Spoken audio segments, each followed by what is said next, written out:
Today we're going to be talking about how to solve equations, linear, quadratic, and rational equations. So linear, I'm sure you're familiar with. It's where you just get x or whatever variable you are trying to solve by itself. I don't think we need to spend time talking about that.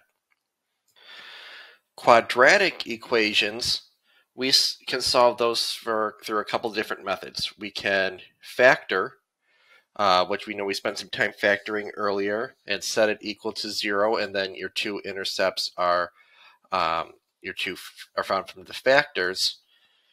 And then we have undoing or extracting the square root. So we know if we can, we'll get the square root by itself, and then we can square root both sides, and then we have our two solutions. An example of undoing or extracting the square root would be if we had something like 2 times x minus 3 squared minus 5 equals 95. We would add 5 to both sides. 2 times x minus 3 squared equals 100. Divide both sides by 2, we get x minus 3 squared equals 50. And then we would square root both sides. And we get x minus 3 equals plus or minus the square root of 50. And then we would simplify that radical and add 3 to both sides. The square root of 50 is going to be 25 times 2, which would come out as 5 times the square root of 2. So we would add 3 to both sides and get x equals 3 plus or minus 5 times the square root of 2, and those would be our two solutions. Now, if we couldn't factor it or use the square root method, we would use a quadratic formula, and the quadratic formula is written there: x equals negative b plus or minus square root of b squared minus 4ac, all divided by 2a. So those are the three main ones. You also had learned how to complete the square. What completing the square does is it takes a quadratic that is in standard form that you can't factor, and instead of using the quadratic formula, you turn it into something that you can use the square root property to solve. So in order to do completing the square, you have to make sure your a value is 1 and that your c value is on the other side of the equation. So we're going to subtract 5 from both sides.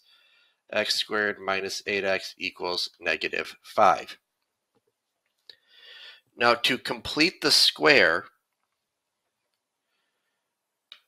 what we do is we take our b value, divide it by 2, and then square it.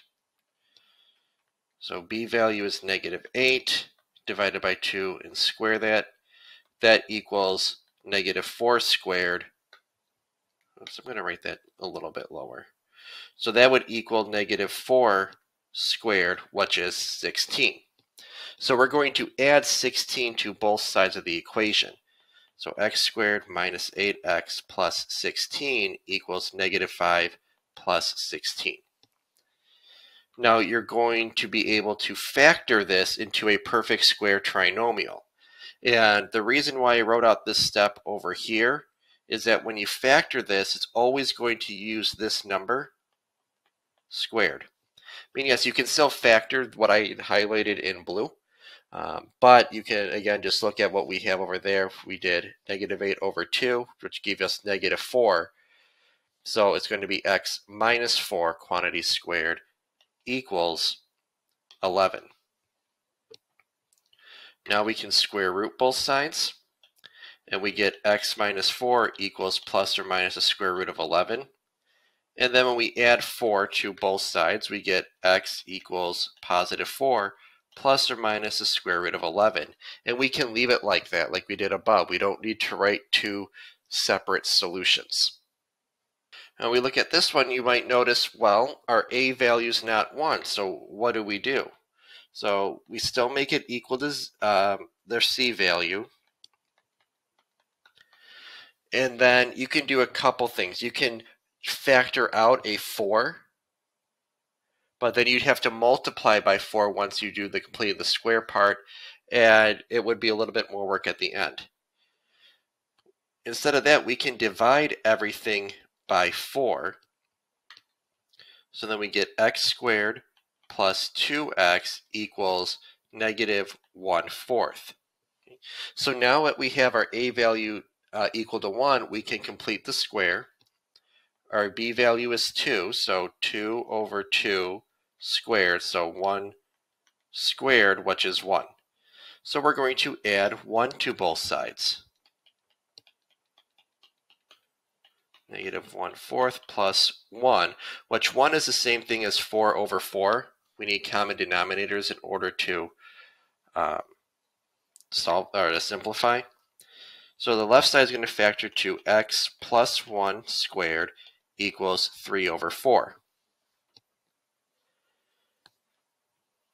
So then we will square root both sides. And when we square root the left side, we get x plus 1 equals the square root of 3 over the square root of 4, which is 2. We have to make sure we do plus or minus. And then finally, we're going to subtract 1 from both sides, so x equals negative 1 plus or minus the square root of 3 over 2. And we're going to leave our answer just like that. So you can see completing the square isn't always the easiest or the most straightforward method. For this one, it wasn't too bad at all just to do completing the square to get our answer. This one, we had to do a little bit of work and had to work with some fractions. So you might have said, let's use the quadratic formula instead, and you would have had to reduce some fractions at the end if you would have done that. So just keep that in mind as well. Some of these problems are just more difficult or time-consuming to solve. There's really no shortcut. You just have to, chug through it. All right. So with rational equations down here, if you ever have just a fraction equals a fraction, you can cross multiply. This one, we don't have a fraction equals a fraction, so we can't cross multiply. What we would want to do instead is multiply both sides by a value that gets rid of all of our fractions. So if we multiply everything by 10, and the reason I'm using 10 is because 10 divided by 5 gives us a whole number, 10 divided by 2 gives us a whole number. So what that will do is give us 10x over 5 minus 10x over 2 equals 30. Right, then we can simplify 10 over 5 is 2, so we have 2x minus 5x equals 30. All right, now this is just a normal linear equation that we can solve. Negative 3x equals 30. Divide by negative 3, x equals negative 10. So we were able to get rid of all the fractions by multiplying everything by the least common denominator. Now, letter B, we do have a fraction equal to a fraction, so we could cross multiply. The problem with cross multiplying this one is that we have n times n plus 2 in the denominator, which will give us n squared. And if we do that, we could have two potential solutions, and we'd have to check for extraneous ones. Instead, what we'll do is we'll multiply by the least common denominator, which in this case is going to be n times n plus 2. And what that will do is for each of these, it will eliminate the denominator. And I'm going to write it out for this one just so again that you can see. So we have 3 times n plus 2 over n plus 2 equals 12 times n plus 2 over n times n plus 2. So we cancel these off, we get 3n. Cancel this stuff off, equals 12. So you will be able to skip that red step eventually and just look at the first one and say, okay, I know that the n plus 2 here is going to cancel with the n plus 2 there to give me 3n. And I know for the second one that everything will cancel and I'll be left with just 12. So we'll divide both sides by 3 and n is equal to 4. So I think that was much easier than cross multiplying. All right, letter C, we have 3 fractions. We want to factor the factor the denominator of the right side. So this is going to give us 1 over x minus 2 plus 3 over x plus 3 equals 4 over, and this factors to x plus 3 times x minus 2. So that's convenient because the least common denominator between all 3 of these is the quantity x plus 3 times the quantity x minus 2. So if we multiply everything by that, x plus 3 times x minus 2, what that's going to do for us is in that first fraction, the x minus 2 and the x minus 2 will cancel, and we're left with 1 times x plus 3, so that's just x plus 3. In the second fraction, the x plus 3 is going to cancel with the x plus 3, and we're going to be left with 3 times x, 3 times x minus 2. And then the last one, everything's going to cancel, and we're left with just the 4 in the numerator. Okay, so then this is just a nice linear equation to solve. So we have x plus 3 equals 3x minus 6 equals 4. Oops, sorry, this should be plus. Combine like terms. We get 4x minus 3 equals 4.